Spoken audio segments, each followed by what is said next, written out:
Good evening, everybody. Good evening, everybody.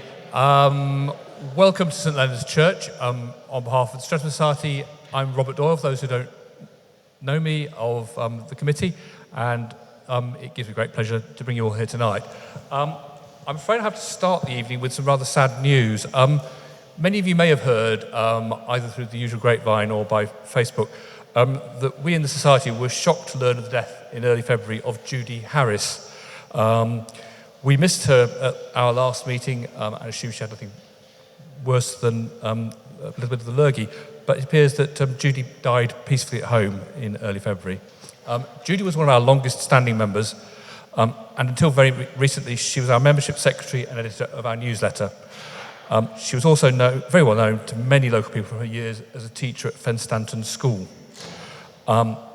Some people here may have first got to know Judy as the long-standing partner of our former chair, Brian Blois.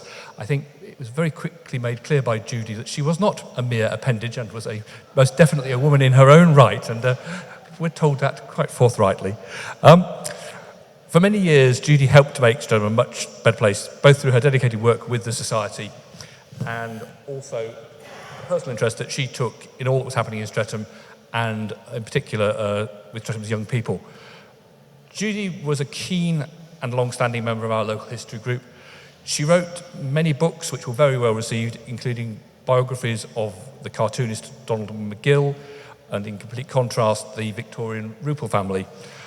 She also wrote several editions of Heritage Trails, which she also then led as successful walks for the Society. There will be a fuller appreciation of Judy in our next newsletter, but the Society Committee are also discussing the best way we can celebrate Judy's life and contributions to Streatham.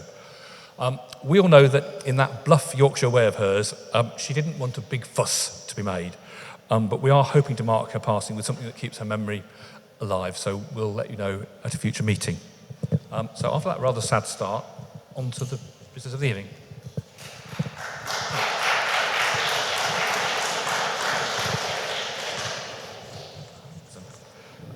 Stephen is the Pratapaditya Pal Senior Lecturer and Curating and Museology of Asian Art at the SOAS, formerly known as the School of Oriental Asian and African Studies at the University of London. That title, unusually for modern academia, is actually named for a respected scholar in the field and not for a sponsor. He specialises in the art and archaeology of Buddhism and Hinduism in the first millennium of the Common Era throughout Southeast Asia, with a particular focus on Thailand and Laos. He's a particular interest in the 7th to the 9th centuries, as well as the maritime connections between Southeast Asian cultures, Tang China, and the Indian Ocean world in general. Stephen was an archaeologist by training, but in his career he subsequently worked at the Metropolitan Museum in New York, and then for several years at Singapore's Asian Civilizations Museum, so he has lived experience of the parts of the world we're going to be seeing.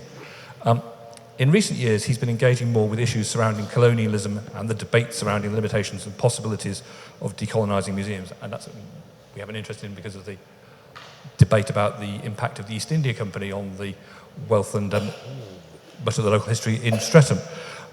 With that background, you might wonder why Stephen is here to talk about a Victorian and Scottish photographer who made his home in Streatham, but hopefully all will be revealed in Stephen's talk. So if I can ask you to show your appreciation for our speaker tonight, Stephen Murphy.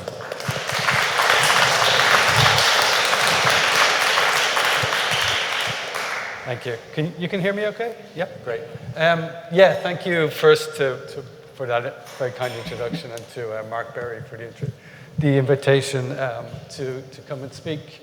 Yeah, as you may be wondering, I'm an archaeologist of Southeast Asia.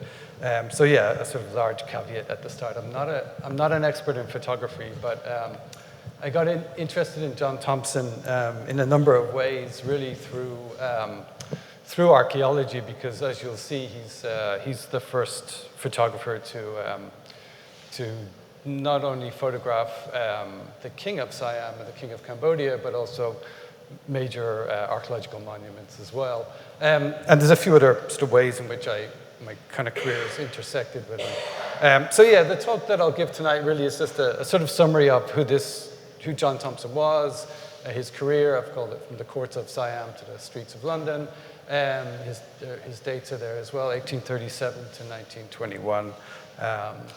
So yeah, we will, sorry, the screen is probably a little bit far away from you, but hopefully you can get a gist of it. We'll go through Singapore, Siam, Cambodia, China, and we'll end up back in London, right here in Streatham, actually, where he passed away.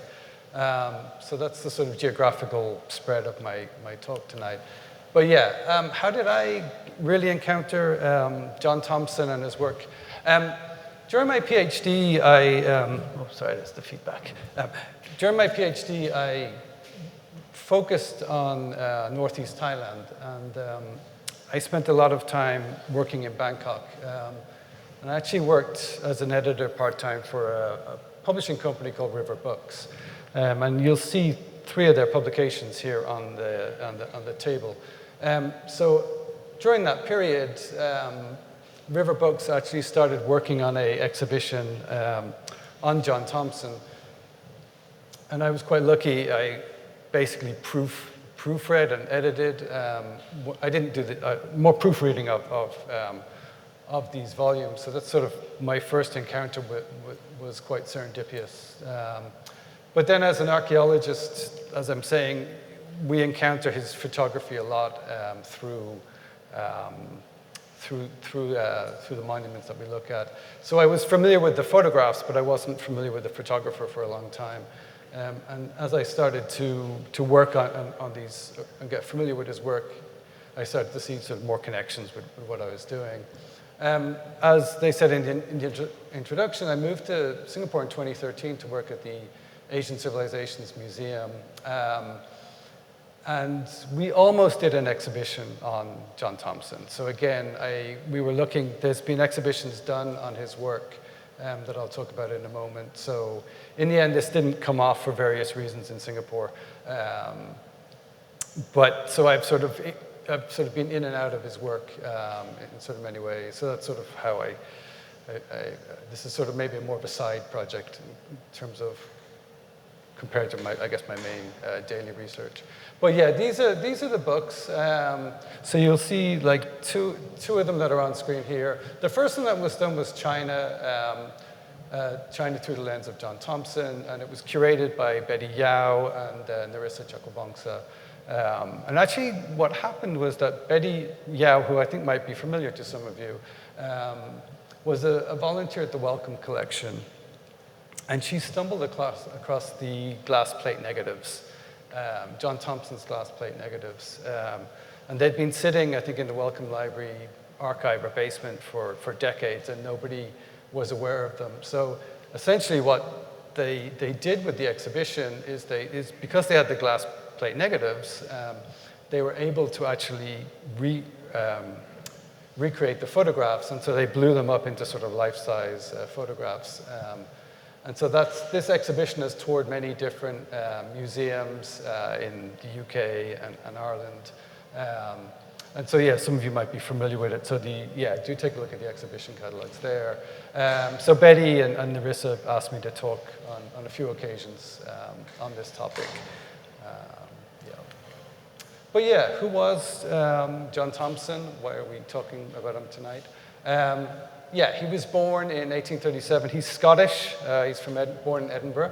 And he actually starts out life working for a local optical and scientific instruments manufacturer, which I think is probably quite a common starting point for early photographers. In 1862, he leaves Edinburgh and he moves to Singapore. So he joins his brother there, who's a watchmaker and a photographer, and they set up one of the first photo studios anywhere in Asia. So they were really pioneers in this field, particularly in what we would call Southeast Asia and the Far East. The Streatham connection, I wasn't aware of this. This is, I think, why Mark got in touch with me. He apparently lived at number 51 Woodford Avenue, which is maybe today's 53. The blue plaque is from Brixton. So apparently he moved to Brixton first in 1872 when he came back from Singapore. And it seems like he moved sometime after 1876, he moved to Streatham and died on a tram in Streatham High Street, apparently in 1921. So yeah, thank you to Mark for supplying that information. So yeah, that's the connection with this part of the world. Yeah, so let's look through his career. He starts, 1862, he moves to Singapore. One of the curious things is that we have little to no photographs that survive from this time. Most of the images that we do have from John Thomson are from his photographs of Thailand, or then Siam, Cambodia, and China. Part of this is probably because what they did is they actually set up a photo studio. So it's a commercial photo studio. So obviously they would be taking portraits of individuals and then the prints would go to them. But yeah, there is a great interest within Singapore as well among collectors and historians, particularly of historians of photography, that may be somewhere in some attic in somebody's home or some archive somewhere there's a cache or collection of original John Thomson photographs of Singapore. But if there is, nobody has found them yet. So yeah, that would be quite an interesting breakthrough if that happened. But we do know where his shop was. The street no longer survives because of the redevelopment of Singapore. But yeah, we know for a fact that he's there. One of the other things that people have talked about him, and I want to sort of focus on tonight, is that he's, this is very early on in photography. This is really some of the first glass plate negative photography that's happening. And he has this really amazing ability to catch the sort of everyday life, sort of very realistic. So we would probably classify him today as photojournalism. And you'll see with his later work, particularly the work from London, where he actually teams up with a journalist. So yeah, in some ways he's credited as one of the first sort of photojournalists of his time. Yeah, these are some of his main works. We've got some of them, the Society kindly has put some of them on display. The Antiquities of Cambodia is 1867. Views of North River, Fuzhou and River Min, illustrations of China and its people, the Straits of Malacca, Street Life in London in 1877, we'll come to that at the end. And two other books. So quite a wide-ranging corpus of material. And he's the first photographer really to get into China and to take photographs of China at that time. And that's why in his day, he became very famous, and even today, his photographs are really significant in terms of sort of historical analysis or visual analysis of China at that period. So yeah, again, people I think approach John Thomson's work through lots of different angles and ways. Yeah, the technology, again, I'm not a photography expert, but this new technology of glass plate negatives is what had developed at the time. And so it's essentially a wet plate. It's invented in 1851. And so you coat it, and then within the span of about 15 minutes, with a portable darkroom, you can actually produce a photograph. And this advance allowed essentially field photography. So you could take your camera out into the field and start photographing street life or monuments or whatever you chose. So that's a sort of quite major breakthrough. So yeah, it produces a negative image on a transparent glass, and then of course you reproduce onto the paper, onto the dry plate. So yeah, this is what Betty Yao actually found in the Wellcome Library. So actual intact glass plate negatives.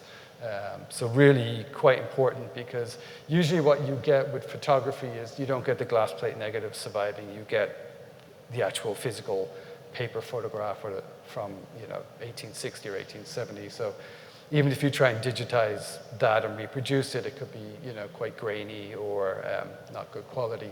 But when you have the actual glass plate negative, you can actually reproduce the image. As long as the glass plate negative is in good condition, you can reproduce the image almost as good as back in 1868 or 1869, or when the glass plate negative was made. So yeah, if you do take a look at the publications, that's one thing I think when I was proofreading the first time I was proofreading this publication in Bangkok, I was just so struck by the photographs, and they just felt so real and so clear, and it's almost like, you know, you're looking at a photograph taken yesterday. And it took me a while to figure out why that was, and again, it's because they were able to reproduce them directly from the glass plate negatives. So. But yeah, let's look at where he went and why he's significant. For me, as I'm more of a Thai specialist, I'm very interested in his work in Siam, as Thailand was known, up until 1930, 33, I think.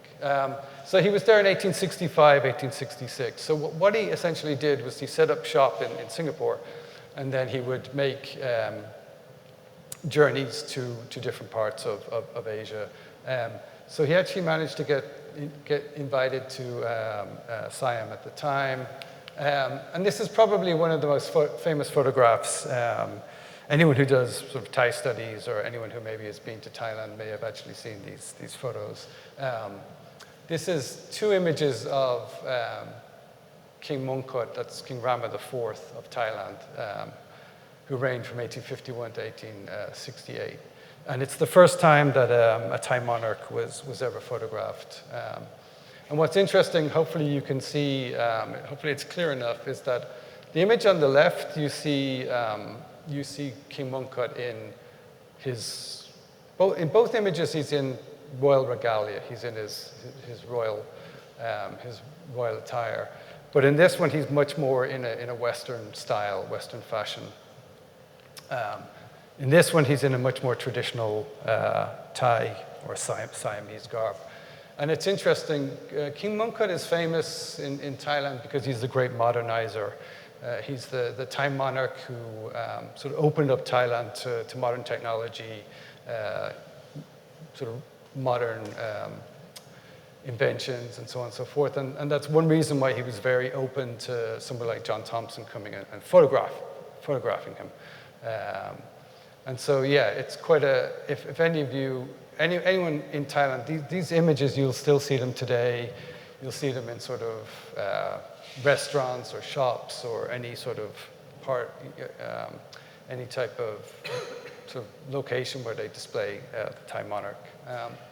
Is anybody familiar with King Mongkut from something else? Yeah, a few chuckles. Yeah, so this is the king from The King and I, so Llewellyn Owen's highly fictionalized or sort of fantasy of her time there. But anyway, yeah, so he's also that king. And actually, this is his son, King Chulalongkorn, who's King Rama V.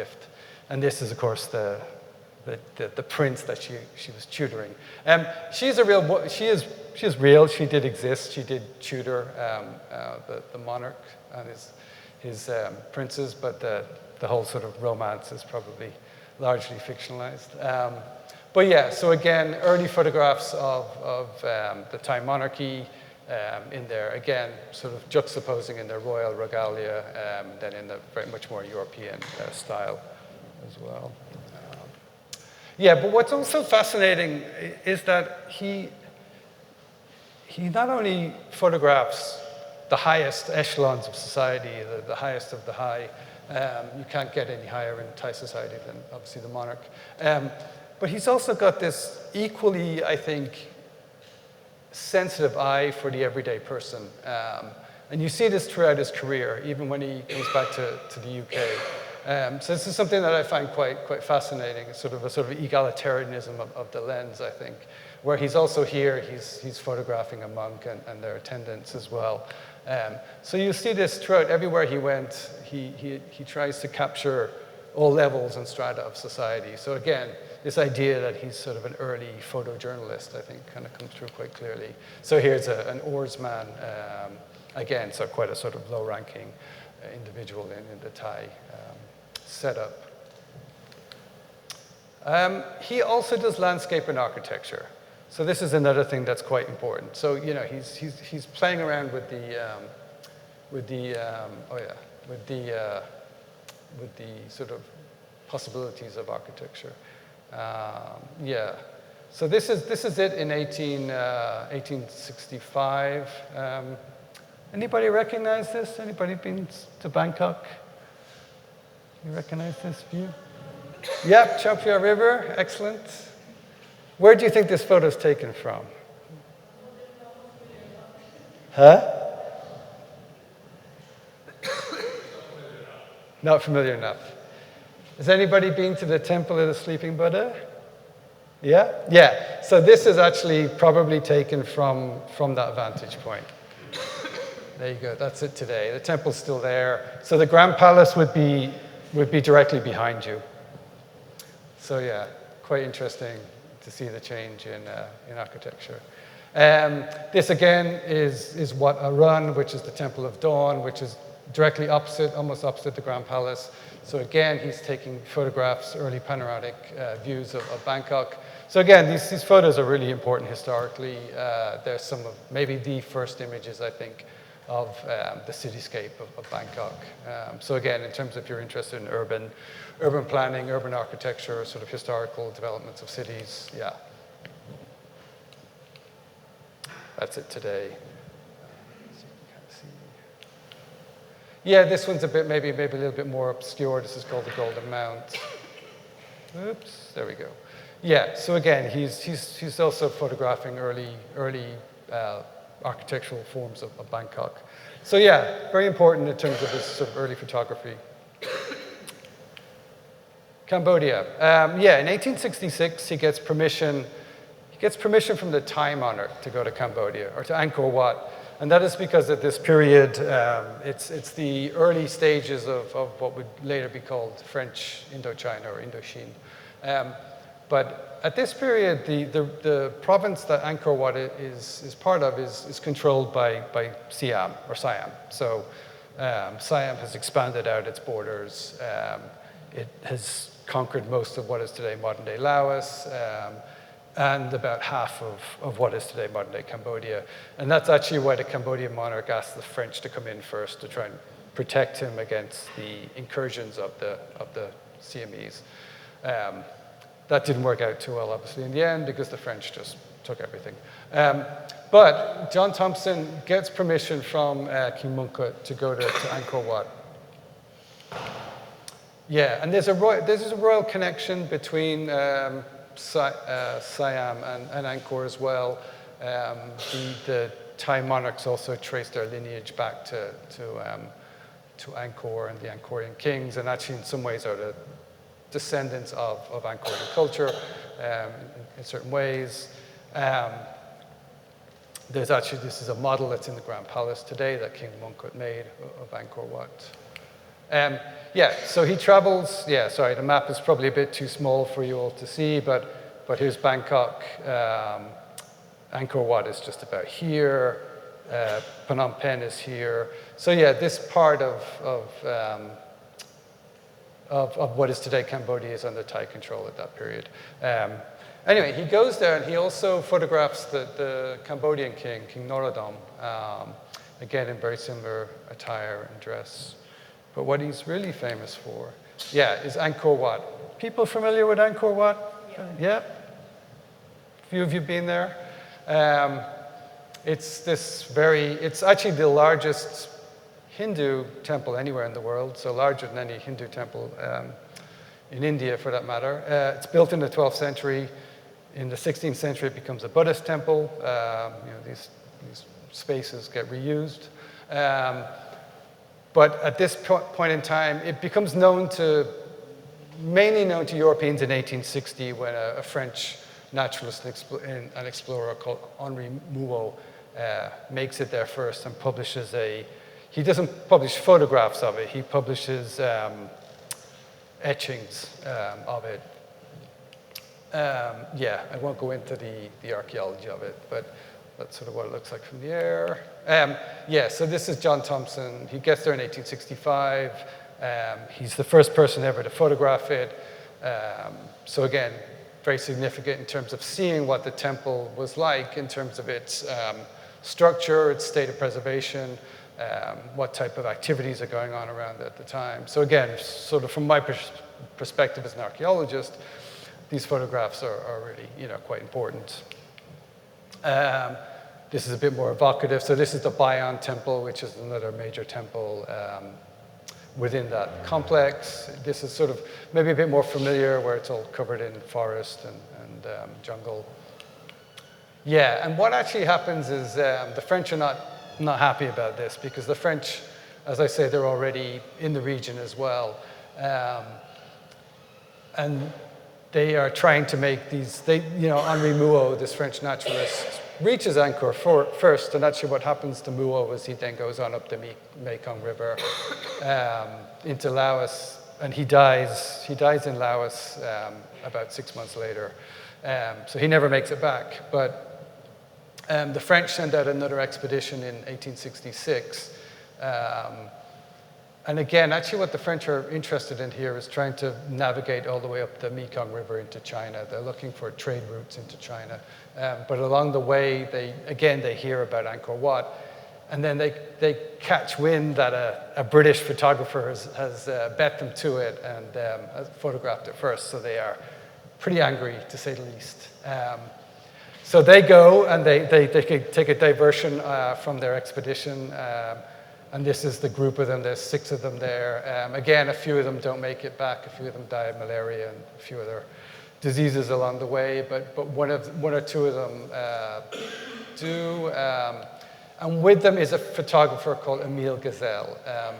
And again, he's interesting as well, because he seems to sort of disappear off the map, or disappear off history. And people didn't know about him for a long time, but there's been a few academics over the past 15, 20 years that have actually sort of rediscovered his work and have written about the significance of that as well. So he's sort of competing with Thomson at the time. So this is another very famous image of Angkor Wat, and this one is actually by Gazelle, I suppose. So that's 1866. So it's it's just 1 year after Thomson.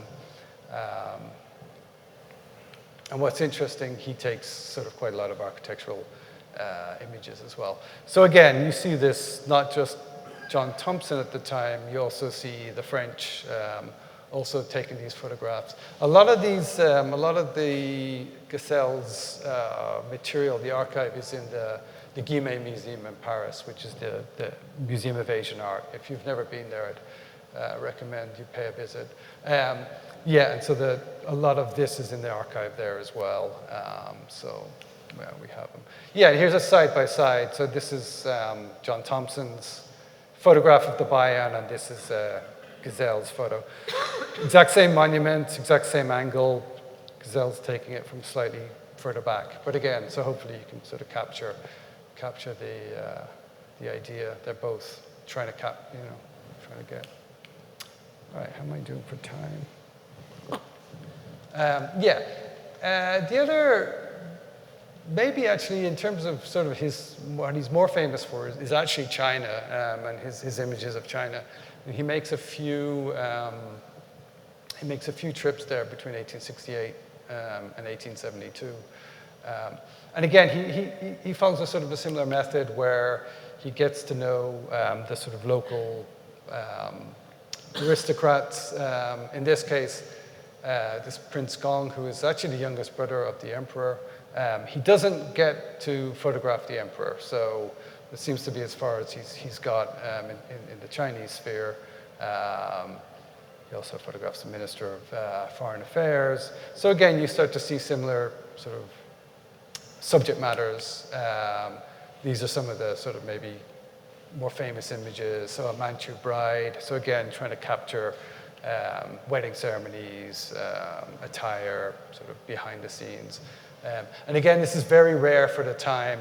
It's very rare to even allow a foreigner in to see this, never mind photograph it. So again, and we think it's probably through the prints actually that he's allowed to come in and do this. So yeah, again, really important just from sort of on lots of different registers in terms of whether you want to study textiles of the period, or attire, or custom, or dress, or just the history of photography. But again, what I find fascinating is that he has this equal sensitivity to the sort of everyday person. And this, to me, is one of sort of his most striking portraits. So this is an old Cantonese woman from Guangdong or Guangzhou, and he has a description here as well. So again, sort of photojournalism taking place. He says, maybe I'll read it. Her hair has grown thin and white, but she still dresses it with the neatness and care. Sorry, it's hard for me to read it. Neatness and care. She still busies herself in the lighter domestic duties. She is skillful and with the needle, and invaluable as a nurse in time of sickness. So again, he's also little commentaries with the photographs. So again, you get a sort of sense of who the person is. And we'll see this again with the street life of London later on. Yeah, talking of street life. So again, he photographs these, this is a traveling chiropodist on the left, a fruit seller on the right, field laborers. So again, very much trying to document everyday life within China as well. And then, as before, an interest in architecture. So yeah, here's a pagoda just outside Beijing. This is the start of the Great Wall of China, so you can see the start here. So again, sort of one of the very first, I guess, photographs of this monument that we all know so well today. These are famous Ming tombs outside Nanjing and Beijing. So again, photographing famous historical monuments and landmarks.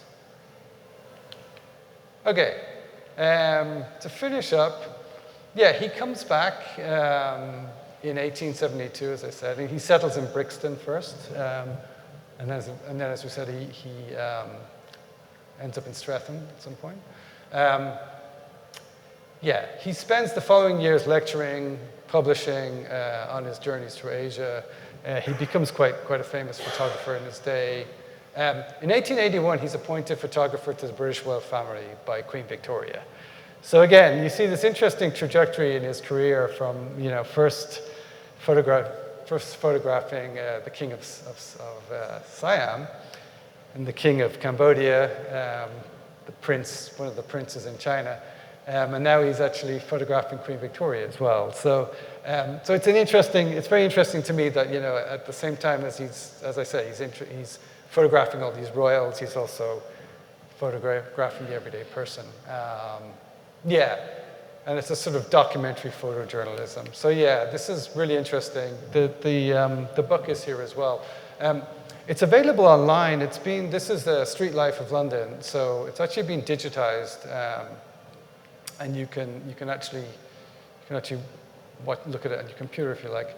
But yeah, he does this with Adolphe Smith. So Adolphe Smith is a journalist, a socialist, quite a socialist journalist at the time, who's very much interested in the life of the everyday sort of working class person. So yeah, it's quite interesting to see Covent Garden, because obviously today it's a sort of hub of tourism, but yeah, obviously back in the day it was an actual functioning market. And again, they've done the same thing, and what's really fascinating to me is that when you look at the sort of shots of street life of London, it's very reminiscent of how he's shooting, capturing, say, China as well. But again, they give descriptions as well. So again, it's this very early photojournalism, so combining sort of a journalistic description with photography.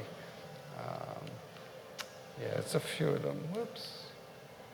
Dealer in fancy wear. Yeah, so a sort of likely lads, I suppose. Yeah.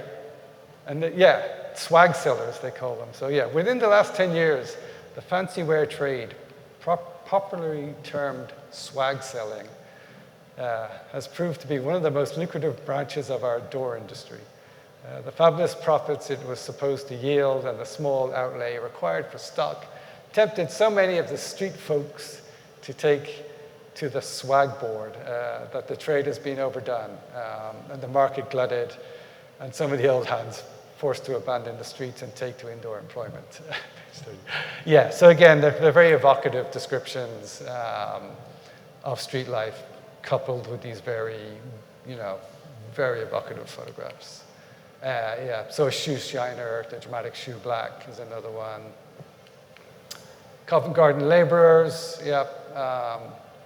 The odd men, as they are sometimes called, are paid for each commission they execute. For every parcel they deliver, indeed, they are often paid twice over, once by the tradesman who has sold them some flowers, and again by the purchaser on the receipt of the same. Yeah, so it goes on and gives a funny. I like the last part where it says, the greater number of these men are bred and born in the immediate neighborhood, and not a few of them are qualified under the generic term Seven Dials Irish. Yeah, I've never heard of that one. Yeah, and then workers on the silent highway, so obviously barges. Interesting. Old furniture sellers, so again, you get these evocative takes. Yeah, and then I just wanted to finish quickly. Yeah, what I think is really fascinating is when you sort of start putting some of his images side by side. And I think you can see no matter what subject he's taking, whether they're rich or poor, high or low, I think he has this sort of same sensitivity, the same respect for the subject matter, the same ability to capture that moment. It's quite remarkable. Yeah, so it's quite interesting when you put these side by side. Here's the sort of street views of London and China. Again, sort of very similar, maybe in terms of the trades, the shoe shiner and the chiropodists. Yeah, maybe the Thai oarsman and the bargeman.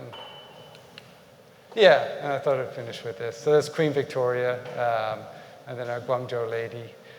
So again, sort of both captured in very much, very poised positions. And yeah, so really that's hopefully gives you an introduction, a bit of a taste of who John Thomson was. Yeah, he's really sort of pioneer of early photography in his day. So wide repertoire, ranging from portraits to landscapes to street scenes. He captured rich and poor alike, I think with equal grace and magnanimity. And he develops early forms of social commentary and photojournalism through his work. I think that's probably, again, one of his lasting legacies. And again, sometimes it's hard for us these days when images are so easy to obtain. We can just open our phone and, we can get images of anywhere in the world. But the impact of these photographs, the impact they would have had in 1866 or 1867 or 1870, never before seen vistas of the Far East. I think it's kind of hard for us to maybe sort of appreciate that. I mean, I guess a lot of us are old enough in this room to be pre-digital and remember when you actually had to go somewhere to see things. But yeah, I think they really made quite an impression when they were published. I think that's why his legacy, still survives to this day. Yeah, and he died here in Streatham at age 84 in 1921. So yeah, thank you. And yeah, I think we can take a break and questions after. I'd quite to know something about the man himself, his family, and his life in Streatham. Do you know anything about it? No, sorry. Because I actually, it was Mark that asked me to give this lecture. But okay. Yeah, I'm sorry. I actually didn't even know that he was from here. Yeah, so when Mark actually approached me about it, I was like, okay, I can give a talk on Singapore. Okay. Yeah, but I'm sure there's a lot to be. I'm curious about his life here. And like I said, there is a blue plaque from Brixton, so they've obviously already English heritage, or somebody's done the research there. But yeah, I'd be quite fascinated as well to Because again, sort of when I first started looking at him again, I was only familiar really with his work from, Singapore and Southeast Asia, and China. And at first I was unaware of the street lives of London. And it was only about a year and a half ago when a museum asked me to give a talk on him again. And I was back here in the UK. I was like, okay, let me look into him a bit more. And then that's when I found that as well. And I was completely fascinated. And that's when I started to, like, wow, he came back and he actually is doing the same thing in the UK, right? And so that's, but I haven't really, I haven't looked into his personal life. Yeah. Somebody said it was on the tram, but yeah. No, I think there's a lot more research to be done. So there's a good... It's probably incumbent on us rather than on Stephen to actually do it's like I always say to my students when I can't Yes. answer a question. So that's a very good assignment for you all to do. There's a PhD there for somebody. Are people from Southeast Asia and places they've taken the photos very interested now? Because presumably they Yes. didn't have technology and the archive of history. So there's sort of two things there. One thing that was really fascinating is that, or sort of testament to this, is the first exhibition that Betty Yao and Narissa Chakraborty did on John Thomson was the China one, because that's what Betty came across first. And I think she got in touch with Narissa because Narissa runs a book publishing company called River Books. Narissa is half British, half Thai. It's based in Bangkok, but it's also based here in Notting Hill. They have a bookstore as well. And so she publishes a lot of books, both academic and sort of coffee table, but I mean that in a positive sense, on the region, tour guide, tour books as well. So Betty, I think, because of her background, was very interested in the East Asia or the China part first, so they did that. And then going through that collection, they saw a lot of the Thai material as well. And Narissa was like, we really got to do another exhibition on the Thai material, because people in Thailand, they know these images, like that image of King Mongkut, like even I recognized it before I knew who the photographer was. So everybody in Thailand knows that image, but they don't know the man behind it. So they did an exhibition in Thailand, and it was a massive hit. I mean, there was like queues of people coming to see this. So yeah, it made a huge impression within Thailand. And there's lots of reasons for that. I mean, there's the sort of historic importance of it, but there's also the sort of reverence to the monarchy, and these early photographs of the monarchs were quite powerful. In Singapore, it's very interesting as well. There's a kind of a number of collectors and scholars within Singapore of early photography of Singapore. And they're very familiar with John Thomson. One or two of them have actually got quite substantial collections of John Thomson photography, as in original prints from 1860s, 1870s. Peter Lee in particular, who's also a SOAS alumni. But so there's a big interest there in terms of the history of photography. And that's what I was saying at the start. There's this like hope among about 3 or 4 of these Singaporean photo scholars that they'll someday find, these glass plates or something, or more of a material from John Thomson. So yeah, there's a real awareness of him. Maybe not so much in Cambodia, but yeah. But again, when I was doing the French connection came about because I was doing a show with the Musée Guimet. We did a loan show where we borrowed a lot of sculpture, Cambodian sculpture, but we also brought over all of those early photographs from Gazelle, from this French photographer. And again, that's when I was like, oh, I started reading this, and the French were complaining, and they were going, this British photographer. And I was like, oh, that's got to be Thomson. And of course it was. So like those connections are really quite fascinating. And I haven't looked into the China part, but I'm sure there's Chinese scholars based in Beijing or in Guangzhou or that are very aware of him as well. Yeah. So.